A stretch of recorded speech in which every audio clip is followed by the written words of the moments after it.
On parle souvent de la mère des batailles quand on parle des retraites dans ce pays. Mais je crois qu'il y a une part de vrai.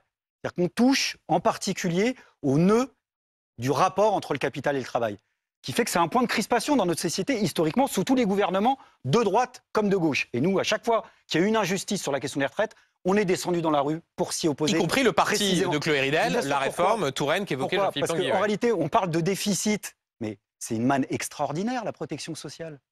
La protection sociale, c'est un budget qui est supérieur à celui de l'État. C'est beaucoup d'argent. Ça touche au rapport entre le capital-travail, que des assureurs, depuis des années, pensent que ces sommes d'argent sommeillent, qui serait temps de les jouer d'une manière ou d'une autre par la capitalisation, et qu'à l'inverse, il y a une histoire populaire dans ce pays qui fait qu'on s'est battu des générations avant nous pour que la retraite soit autre chose que l'antichambre de la mort et que ça soit une nouvelle séquence de la vie. C'est pour ça que ça coince. Et je note qu'à chaque fois qu'on a des solutions pour défendre, mot grossier, le monde du travail, on nous demande de chercher de l'argent. Je note au passage, je terminerai là-dessus, que le capital a fait des prouesses en 40 ans avec la complicité des gouvernements de droite comme de gauche pour détrousser les poches de la majorité de la population.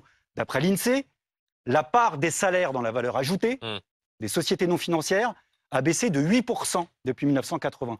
Elle représentait 74%, pardon, excusez-moi, elles en représentent 66%. Oui.